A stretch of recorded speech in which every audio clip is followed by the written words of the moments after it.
Europe 1, bonjour, Raphaël Duchemin. 6h46, des Africains au mini-sommet européen, une aubaine pour renégocier son prêt à la banque et un programme télé complet. C'est tout de suite sur Europe 1 avec Didier François, Emmanuel Dutheil et Eva Rock. Bonjour. Bonjour Raphaël. Alors Didier, il y a un mini-sommet européen, ça se passe aujourd'hui, ça se passe à l'Elysée, il y sera question d'immigration, mais oh, surprise, 3 États africains, le Tchad, le Niger et la Libye sont invités. Oui, mais parce que la Libye, c'est 2000 km de côte en Méditerranée face à la France, l'Italie et l'Espagne, et c'est aujourd'hui le principal point d'embarquement, d'où partent plus de 90% des migrants qui arrivent en Europe. Ensuite, la géographie étant ce qu'elle est, la principale route d'accès à la Libye par le désert, c'est le Tchad et le Niger. Donc ces 3 pays sont d'une importance absolument primordiale si on veut réguler les flux migratoires sur le long terme. Ouais, d'où l'invitation à Paris qui doit décider de la mise en place des fameux hotspots promis cet été par le président Macron. Effectivement, c'est l'un des points qui sera discuté, l'installation de centres de tri dans les camps de réfugiés de l'ONU au Tchad et au Niger, afin de distinguer au plus tôt les demandeurs d'asile, dont les dossiers semblent assez solides pour avoir des papiers, donc qui seront accueillis en Europe par des voies sécurisées, des migrants économiques qui, eux, n'ont aucune chance d'obtenir ces fameux papiers et devraient être refoulés avant d'arriver en Libye. C'est en fait ce qu'on fait en Turquie avec les réfugiés syriens, et ça marche assez bien. Ouais, mais le projet européen, Didier, est beaucoup plus ambitieux. Oui, parce qu'il y a une évidence, les migrants qui n'auront pas obtenu l'autorisation de passage, coincés dans le désert, au milieu de nulle part, ils vont se retourner vers les passeurs et les trafiquants. L'idée, c'est donc de créer une véritable zone de développement sur les 3 frontières, Tchad, Niger, Libye, qui ont été des zones extrêmement florissantes pour les tribus nomades du Sahel pendant des millénaires. Le problème, c'est qu'il n'y a plus d'infrastructures et que le commerce est transformé en trafic. Il faut donc recréer un environnement où les gens puissent se fixer et s'enrichir sur les activités légales. Alors, tenez-vous bien, c'était une des lubies du colonel Kadhafi. Ah bon oui, alors parce que on s'est beaucoup moqué de lui, parce que c'est vrai qu'il avait quand même un aspect un petit peu habité, mais c'était un nomade. Il connaissait bien les problèmes de la région. Habité pour un nomade, c'était le mot. C'était sa tente qu'il avait plantée, on se rappelle.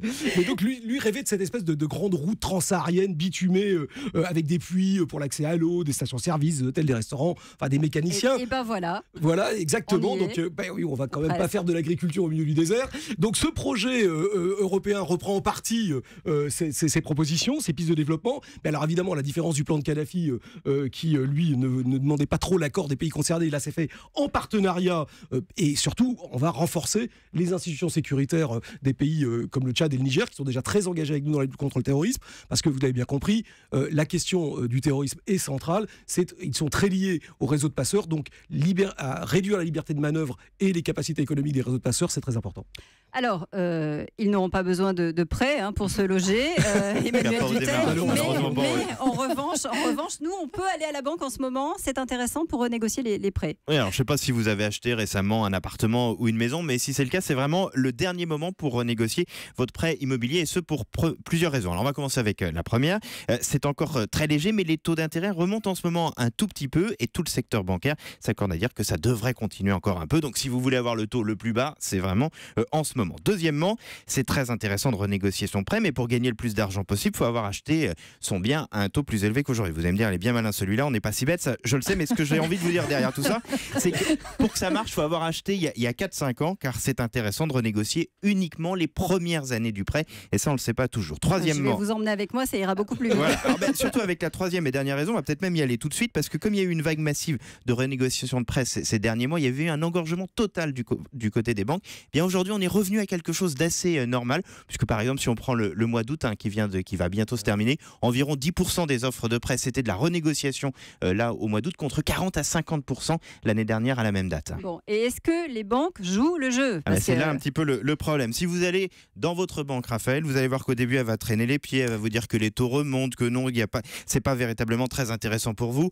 Faites jouer la concurrence, allez voir à côté, revenez avec une nouvelle offre, et vous allez voir, comme par hasard, ils vont vous trouver une solution pour faire baisser vos taux. Et l'autre point intéressant, c'est souvent d'aller voir une agence qui est en train d'ouvrir. Alors il y en a de moins en moins aujourd'hui, mais il y en a quand même quelques-unes, puisque comme tous les commerçants, les banquiers ont besoin de clients, et souvent quand une agence ouvre, elle fait des taux plus intéressants. Bon, quel est l'intérêt des banques, Emmanuel, de se battre pour garder les clients ? Eh bien, ce qui coûte cher pour une banque, c'est ce qu'on appelle la conquête de clients. C'est donc tout simplement de nous gagner, nous comme clients, de nous faire choisir dire d'aller plutôt chez BNP qu'à la Société Générale ou à la Banque Postale plutôt que chez HSBC. Et pour ça, les banques, elles dépensent énormément d'argent, par exemple, rien qu'en publicité.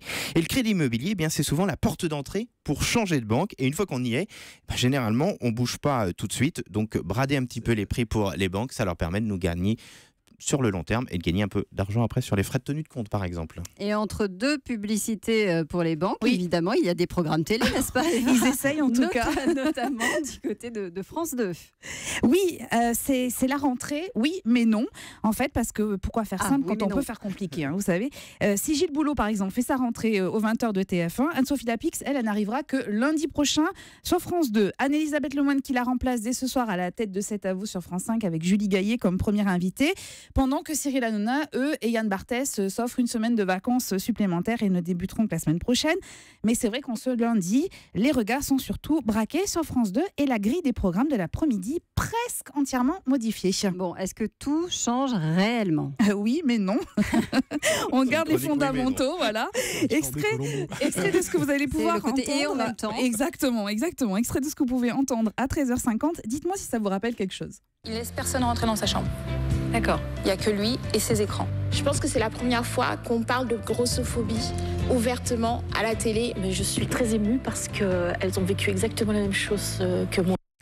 Alors, est-ce que ça vous Comme fait penser à quelque chose? non? Exactement, voilà. Si vous avez aimé les émissions de témoignages concoctées par Jean-Luc Delarue, vous allez aimer Ça commence aujourd'hui par Faustine Bollard, un programme dans la lignée de C'est mon choix, toute une histoire ou encore 1001 vies rêvées qui était le programme présenté par Frédéric Lopez à cette même case l'an dernier. Le concept ne change pas, un sujet de société, des témoins et beaucoup d'émotions, évidemment. Raphaël, je t'aime, etc. Oui. Alors non, c'est pas une première déclaration d'amour pour débuter cette saison, mais le titre d'un nouveau rendez-vous à 15h avec Daphné Burki.